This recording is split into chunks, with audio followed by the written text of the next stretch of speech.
मित्रों नमस्कार, यह हमारा YouTube चैनल संस्कृत सोरभम है।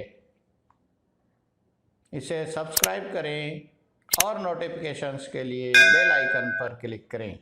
गुरुर्ब्रह्मा गुरुर्विष्णु गुरुर्देव महेश्वर गुरु साक्षात् परम ब्रह्मा तस्मै श्री गुरवे नमः।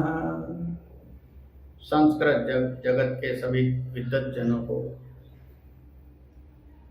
आचार्य नरेंद्र का नमन, सादर प्रणाम। मित्रों, संस्कृत सोरभम चैनल के माध्यम से मैं संस्कृत भाषा का प्रचार प्रसार और संस्कृत भाषा का सम्मान संपूर्ण देश में हो, जो देववाणी के रूप में स्थापित थी वो देववाणी के रूप में प्रत्येक जन जन के द्वारा उच्चारित हो, संस्कृत के प्रति छात्रों का, बालकों का मन बने, संस्कृत विषय को लेकर के अध्ययन के लिए विद्यार्थियों का मन बने, संस्कृत सरल सुबोध बने, अच्छी बने, इसके लिए मैं ये सब आपके सामने प्रस्तुत हूं। इसलिए मैं सरल और सुबोध अर्थों में तरीके से और भी सरल से सरल तरीके से मैं संस्कृत भाषा, संस्कृत विषय का अध्यापन कराने के लिए मैं आपके सामने प्रस्तुत हूं। लीजिए हम प्रारंभ करते हैं संस्कृत विषय का अध्ययन। संस्कृत एक भाषा है। हमने अंग्रेजी भाषा सुनी है, जापानी भाषा सुनी है, हिंदी भाषा सुनी है। हर देश की अपनी अपनी एक भाषा होती है। संस्कृत भाषा भी हमारी राष्ट्र भाषा है। संस्कृत भाषा हमारे साहित्य की भाषा है, जिसका विपुल शब्दकोश है, विपुल साहित्य भंडार है, जिसमें अपार ज्ञान विज्ञान कई प्रकार के श्रेष्ठ आयाम लेकर के संस्कृत भाषा अपने आप में एक बृहद रूप से स्थापित है। इसलिए संस्कृत का अध्ययन करना और अध्यापन कराना ये पुण्य कर्म समझ करके मैं करता हूं। संस्कृत भाषा जितनी हम सोचते हैं कि इतनी कठिन है बंधुओं, उतनी कठिन नहीं है। संस्कृत बहुत सरल भाषा है, लेकिन उसको प्रारंभ से पढ़ना पड़ता है। इसलिए हम इसको प्रारंभ से पढ़ेंगे। हम सब जानते हैं कि संस्कृत भी एक भाषा है। भाषा किसको कहते हैं? भाषा यानी अपने विचारों का आदान प्रदान करना, अपने विचारों का संप्रेषण करना, अपने विचार अभिव्यक्त करने की कला को हम भाषा कहते हैं। भाषा वो माध्यम है जिससे हम अपने विचारों को दूसरों को समझा सकते हैं। तो इसलिए भाषा को समझना और भाषा को समझने के लिए जिन अवयवों की आवश्यकता है, बिंदुओं की आवश्यकता है, उनका हम विस्तृत सरल तरीके से किस प्रकार से अध्ययन करेंगे, ये मैं आपको बताने वाला हूं। भाषा पशु भी बोलते हैं, पक्षी भी बोलते हैं, मनुष्य भी बोलते हैं। लेकिन क्या अंतर है? पशु और पक्षी अपनी लिपि तैयार नहीं कर पाए। मनुष्यों ने विकास किया और उस भाषा को समझाने के लिए एक लिपि, जिसको लिख करके बोला जाता है, लिख करके पढ़ा जाता है विचारों को, इस प्रकार की लिपि तैयार की। और वो लिपि जिसको हम लिखते हैं, उसके कई प्रकार के अंग होते हैं। तो सबसे छोटा जो इकाई, जिसकी सबसे छोटी इकाई होती है, उसको हम वर्ण कहते हैं। वर्ण क्या है, ये हम सबको समझने की आवश्यकता है। वर्ण मुख से उच्चारित वो ध्वनि है। मुख से उच्चारित वो ध्वनि जो हमारे वर्णों का निर्माण करती है, तो मुख से उच्चारित ध्वनि को वर्ण कहते हैं। तो वर्ण का दूसरा नाम अक्षर भी है। वर्णस्य अपरम नाम अक्षर है। अक्षर यानी जिनका शर नहीं होता है, न सीयन्ते, ये अक्षर है। जो क्षीण नहीं होता है, हम सब जानते हैं कि शब्द और वर्ण जो है वो ब्रह्म है। जो उच्चारित होता है वो आकाश में विद्यमान रहता है, इसलिए इनको अक्षर कहा गया है, क्योंकि ये कभी भी क्षीण नहीं होते हैं, इसलिए अक्षर कहा गया है। अब वर्ण के भेद कितने हैं, वर्ण कितने प्रकार के होते हैं, तो वर्ण के भेदों के बारे में हम पढ़ेंगे। वर्णस्य भेदा, वर्ण के कितने भेद हैं? वर्ण के 2 प्रकार के वर्ण होते हैं। सबसे छोटी इकाई है बंधु, लेकिन बहुत महत्वपूर्ण इकाई है। इसको समझना हमारे लिए आवश्यक है। जैसे कहते हैं कि पेड़ की जड़ों को सींचना आवश्यक है, इसी प्रकार से भाषा के वर्णों का ज्ञान आवश्यक है। इसलिए वर्ण क्या है, वर्ण कितने प्रकार के हैं? हम सब जानते हैं कि वर्ण 2 प्रकार से है। यहां पर लिखा हुआ है, कृष्ण फलक जो है इस पर लिखा हुआ है। वर्ण 2 प्रकार के हैं, वर्ण के 2 भेद हैं। प्रथम प्रकार जो है वो है स्वर, स्वराह। स्वर क्या है, ये हमको समझने की आवश्यकता है। स्वर क्या? स्वर मुख से उच्चारित ध्वनि को हम स्वर कहते हैं, जो बिना किसी की सहायता से उच्चारित की जाती है। तो वह ध्वनि जो बिना किसी सहायता से उच्चारित की जाती है, जिसमें किसी भी प्रकार की कोई सहायता नहीं होती है, स्वतंत्र वर्ण जो होते हैं वह स्वर कहलाते हैं। स्वतंत्र राजन्ते ये स्वराह, जो स्वतंत्र होते हैं, जो स्वतंत्र वर्ण होते हैं, वह स्वर कहलाते हैं। अब हमने जब वर्णमाला देखते हैं तो हमको 15 स्वर नजर आते हैं, और संस्कृत में, वैदिक संस्कृत में 22 स्वर हमको नजर आते हैं। ये भेद है अलग अलग, इस भेद को समझने की आवश्यकता है। तो यहां पर मैंने लिख रखा है 13 योग 9, दोनों का योग 22 हो जाता है। मैं समझाऊंगा क्यों होता है। ये जो स्वर है, इनको भी हमने अलग अलग प्रकार से, अलग अलग भेदों के कारण से, अलग अलग भेदों में इनको बांट करके इनको पढ़ेंगे। जिस प्रकार से मात्राओं के आधार पर 3 भेद होते हैं।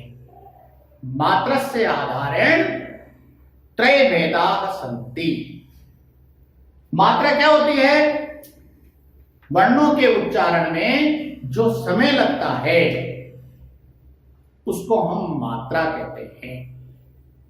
ये एक माप है, वर्ण का माप है कि वर्ण के उच्चारण में जो समय लगता है उसको हम मात्रा कहते हैं। तो मात्रा 3 प्रकार की होती है। एक मात्रिक वर्ण, स्वर, द्विमात्रिक स्वर और त्रिमात्रिक स्वर। एक मात्रिक स्वर जो है उनका नाम क्या है? ह्रस्व स्वर कहलाते हैं। जिनके उच्चारण में कम से कम समय लगता है उनको हम ह्रस्व स्वर कहते हैं। वो 5 प्रकार के होते हैं जो यहां पर लिखे हुए हैं। अ, इ, उ, रि, द्रि। ये द्रि जो है ये संस्कृत में आता है, हिंदी में आपको द्रि वर्ण नहीं मिलेगा, द्रि स्वर नहीं मिलेगा। लेकिन संस्कृत में ये 5 स्वर जो है ये ह्रस्व स्वर कहलाते हैं और एक मात्रिक स्वर कहलाते हैं। दूसरा है दीर्घ स्वर, जो 8 प्रकार के हम पढ़ते हैं, जिनको द्विमात्रिक स्वर कहलाते हैं, द्विमात्रिक स्वर कहते हैं। द्विमात्रिक स्वर क्यों कहते हैं? क्योंकि इनके उच्चारण में जो ह्रस्व स्वर है उनसे दुगना समय लगता है, उनसे इनका दुगना समय लगता है, इसलिए द्विमात्रिक स्वर कहलाते हैं। कितने होते हैं? 8 प्रकार के होते हैं। आ, ई, उ, री, ए, ऐ, ओ, औ। इस प्रकार से ये 8 प्रकार के स्वर जो है वो द्विमात्रिक स्वर कहलाते हैं। तो मात्राओं के आधार पर इनका विभाजन है। तीसरा है प्लुत स्वर। ये प्लुत स्वर जो है ये हमारे जो सामान्य जो संस्कृत हम पढ़ते हैं उसमें उपयोग में नहीं आते। जो वैदिक संस्कृत जब हम पढ़ते हैं तब प्लुत स्वर का उपयोग हम करते हैं। इनको त्रिमात्रिक कहते हैं। इनके उच्चारण में 3 गुना समय लगता है। जैसे समय हम जब बोलते हैं तो फिर उसमें 3 गुना समय लगता है। जैसे हम बोलते हैं कुकड़ू कू, तो कू जो समय लगा उसमें 3 गुना समय लगा, इसलिए त्रिमात्रिक शब्द कहलाते हैं। जैसे अब आ के पीछे 3 लगेगा, जैसे मैंने यहाँ पीछे पीछे लगा रखा है, यानी 3 गुना इसको ई, उ, ऐसे 3 गुना आवाज लगाते हुए इन 3 मात्रिक त्रिमात्रिक प्लुत स्वरों का उच्चारण किया जाता है, जो वेदों में इनका उच्चारण किया जाता है। फिर दूसरा प्रकार है स्थान के आधार पर। हम जब किसी वर्ण का उच्चारण करते हैं तो हमारे मुख के अंदर कई प्रकार हवा ऊपर नीचे जो मुख के अवयव होते हैं उनसे टकराती है। तो इस प्रकार से उन टकराने के आधार पर उच्चारण के समय जब हवा जिस अवयव से टकराती है उस टकराने के आधार पर स्वरों को हमने 3 भागों में विभाजित किया है। तो स्थान के आधार पर हम 3 भागों में इसको विभाजित करते हैं। पहला है उद्दात। उद्दात का मतलब ऊंचा। जब हम स्वर बोलते हैं और उनका उच्चारण जब ऊपर के अवयवों से हम उच्चारित करते हैं, ऊंची आवाज में जब उच्चारित करते हैं तो फिर वो उद्दात स्वर कहलाते हैं। ई, उ, इस प्रकार से। दूसरा है नीचे अनुदात, यानी अनुदात कहां से उच्चारित करते हैं? नीचे के अवयवों से, नीचे की तरफ से इनका उच्चारित करते हैं। इनकी पहचान के लिए उन स्वरों के नीचे इस प्रकार का आड़ी जो रेखा है, इस प्रकार की रेखा लगी हुई रहती है।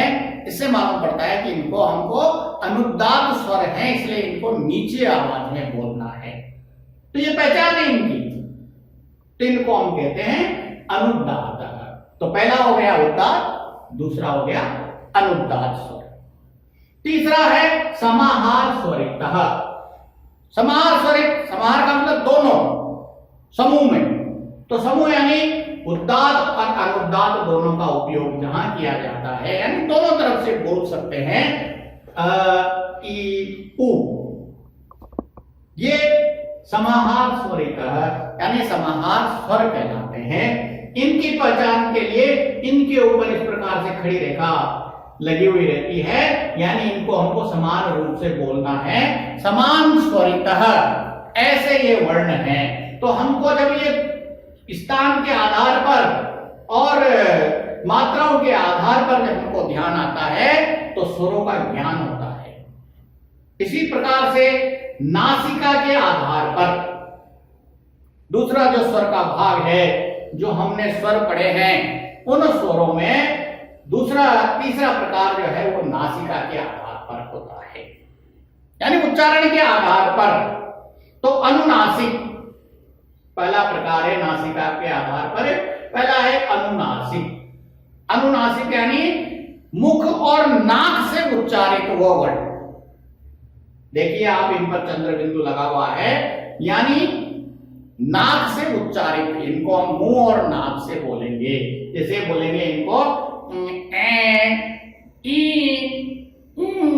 इस प्रकार से, यानी नाक और मुंह से उच्चारण में जिनका उपयोग हम नाक और मुंह का करते हैं वे अनुनासिक स्वर कहलाते हैं। दूसरा है अनुनासिक, यानी जिनका हम नाक से जिनका उपयोग नहीं करते हैं, नाक का उपयोग नहीं करते हैं, नासिका का उपयोग नहीं करते हैं, सिर्फ मुंह से सामान्य रूप से बोलते हैं अ ई उ ऐसे, जिनका हम नाक से उच्चारित करते हैं उनको अनुनासिक कहते हैं, और जिनका हम मुंह से उच्चारण करते हैं, सामान्य उच्चारण करते हैं, उनको अनुनासिक कहते हैं। तो इस प्रकार से ये स्वर है और स्वरों के भेद हैं जो हमको समझना चाहिए। और इसी प्रकार से जो हमने 13 स्वर बताए हैं, अब स्वर जब हम पढ़ेंगे तो 15 होते हैं, आ ई उ री री ए ऐ ओ औ अं अह, इस प्रकार से 15 स्वर होते हैं। लेकिन वो 15 स्वर जो है उनमें से हमने अनुस्वार और विसर्ग को स्वर नहीं माना है। क्यों नहीं माना है, ये जानने का विषय है, आपको जानना चाहिए, आपको ध्यान आना चाहिए इनको स्वर क्यों नहीं माना है। अनुस्वार को स्वर इसलिए नहीं माना है क्योंकि ये स्वतंत्र नहीं होते, ये किसी स्वर के ऊपर विराजित होते हैं, किसी स्वर के ऊपर लगाए जाते हैं, इसलिए स्वतंत्र स्वर नहीं है। आपने देखा होगा किसी स्वर के ऊपर इस प्रकार का बिंदु लगा हुआ होता है, इसलिए ये अनुस्वार जो है ये स्वर की गिनती में नहीं आता है। इसी प्रकार से विसर्ग जो है वो स्वर के पीछे लगाया जाता है, स्वर के पीछे लगाने के कारण से ऐसे 2 बिंदु लगे हुए होते हैं, आधा ह की आवाज आती है, इस कारण से इनको विसर्ग को भी हमने स्वर नहीं मानते हुए स्वर 13 ही माने हैं। अब मैं 22 कह रहा था, 22 स्वर होते हैं, 22 इसलिए होते हैं क्योंकि 5 ह्रस्व स्वर है, 8 दीर्घ स्वर है, इन 13 स्वरों को ही हम सामान्य संस्कृत में पढ़ते हैं। लेकिन जो प्लुत स्वर है, जो 9 है, उन 9 को हम प्लुत स्वरों का उपयोग हमारे सामान्य जो संस्कृत पढ़ते हैं उसमें हम इनका उपयोग नहीं करते हैं। इसलिए हमारे हिसाब से ये 13 ही स्वर हम हमारे संस्कृत में, दैनिक संस्कृत में उपयोग में लेते हैं, और वैदिक संस्कृत में 9 स्वर और मिला करके 22 स्वर हो जाते हैं। इस प्रकार से ये 22 स्वर हमारे ये संस्कृत व्याकरण का एक विषय है, संस्कृत व्याकरण का ये भाग है। स्वरों का जानकारी हमको, मुझे ध्यान है कि आपको ये सब इस से समझ में आ गया होगा। यदि आपको समझ में नहीं आए तो आप किसी भी माध्यम से और मुझे कमेंट करके या कोई भी फोन करके आप मुझे व्हाट्सएप के माध्यम से पूछ सकते हैं कि सर गुरुजी इनका कैसे होगा, कैसे ये आए, क्या हुआ, तो मैं इनको समझा सकता हूँ। तो आपको समझ में आ गया होगा। एक बार मैं और दोहराता हूं, उसके बाद में हम इस विषय को समाप्त करेंगे बंधुओं। तो वर्ण क्या है? वर्ण क्या है? वर्ण क्या? मुख से उच्चारित वो ध्वनि जो बिना किसी सहायता से उच्चारित की जाती है, जो स्वतंत्र होते हैं, स्वतंत्र राजन्ते, जो राज करते हैं स्वतंत्र रूप से, वे स्वर कहलाते हैं। तो वर्ण का दूसरा नाम हमने अक्षर पढ़ा है। अक्षर यानी जो कभी क्षीण नहीं होते हैं, जो कभी नष्ट नहीं होते हैं, जिनके टुकड़े नहीं किए जा सकते हैं, ऐसे सभी वर्ण जो है वो अक्षर कहलाते हैं। अब वर्ण के भेद हमने पढ़े, तो वर्ण 2 प्रकार के होते हैं, एक स्वर होते हैं, एक व्यंजन होते हैं। व्यंजन को हम बाद में पढ़ेंगे, आज हम स्वर का ज्ञान करेंगे। तो स्वर हमने पढ़े कि स्वर 3 प्रकार से, इनके भेद हमने पढ़े हैं। स्वर मात्रा के आधार पर भेद। मात्रा क्या? स्वर के उच्चारण में वर्ण के उच्चारण में, स्वर के उच्चारण में जो समय लगता है उसको हम मात्रा कहते हैं। एक मात्रिक, द्विमात्रिक और त्रिमात्रिक स्वर हमने पढ़े। ह्रस्व स्वर 5 होते हैं जो एक मात्रिक कहलाते हैं, यानी इनके बोलने में कम से कम समय लगता है। अ, इ, उ, रि, त्री। द्विमात्रिक 8 प्रकार के होते हैं जिनके बोलने में ह्रस्व से दुगना समय लगता है। आ, ई, उ, री, इस प्रकार से इनमें दुगना समय लगता है, इसलिए द्विमात्रिक स्वर कहलाते हैं। इसी प्रकार से प्लुत स्वर है जो त्रिमात्रिक कहलाते हैं, इनके उच्चारण में तिगुना समय लगता है, जो वैदिक मंत्रों के उच्चारण में ये काम आते हैं। इसी प्रकार से दूसरा भेद है स्थान के आधार पर, जो हमारे मुंह में जो अवयव है उनके उच्चारण के आधार पर इनको हमने भी 3 भागों में विभाजित किया है। उदात्त स्वर, उदात्त यानी जो ऊपर के भाग से उच्चारित होते हैं, जिनको हम ऊंचे भाग से उच्चारित करते हैं वो उदात्त कहलाते हैं।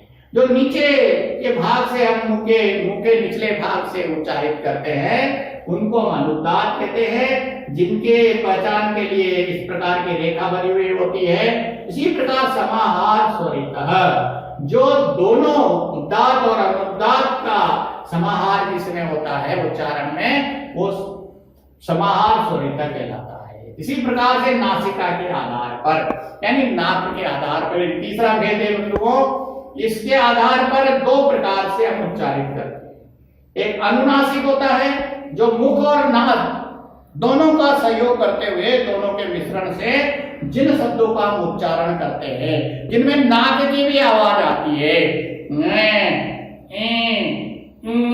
इस प्रकार से नाक का उपयोग करते हुए, मुंह और नाक का उपयोग करते हुए जिन स्वरों का उच्चारण करते हैं उनको अनुनासिक स्वर कहते हैं। दूसरा है अनुनासिक, जो नाक से नहीं उच्चारित होते, सिर्फ मुंह से उच्चारित होते हैं, जैसे सामान्य रूप से हम बोलते हैं अ, ई, उ, इस प्रकार से ये अनुनासिक स्वर कहलाते हैं।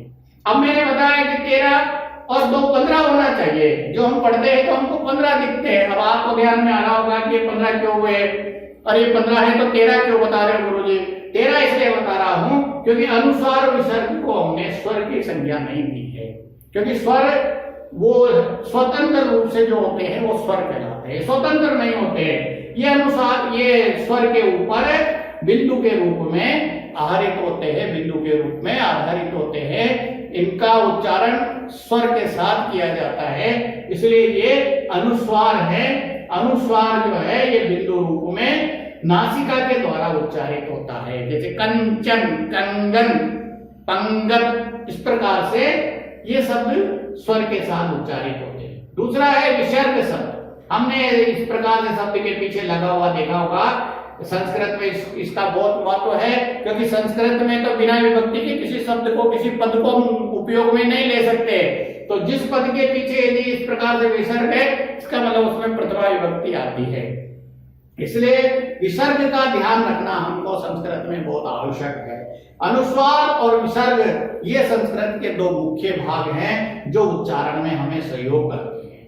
तो इनका स्वर के पीछे बिंदु के रूप में जिनका हम उपयोग करते हैं, जो आधा ह की आवाज देते हुए हम उच्चारित करते हैं, वो विसर्ग कहलाते हैं। तो इस प्रकार से स्वर जो है ये हमारे स्वर का भेद और स्वर की पहचान हम सब पहचान गए होंगे, और मेरा विश्वास है कि आपको ये समझ में आ गया होगा। और आगे के लिए व्यंजनों का हम कल के जो वीडियो में अगला वीडियो डालूंगा उसमें व्यंजनों का विस्तृत विश्लेषण हम करेंगे, विवेचन करेंगे, उनकी जानकारी करेंगे। इसलिए आपसे आग्रह है कि आप निरंतर इस प्रकार के वीडियो देखते रहें, अपना ज्ञान वर्धन करते रहें। संस्कृत की जानकारी, संस्कृत के बारे में सरलता और सुबोध संस्कृत जो है वो तब बनेगी जब निरंतर आप इस प्रकार के वीडियोस देखते रहेंगे। जय श्री राम। फिर मिलने के लिए पुनर्मिलापश्च। जय श्री राम।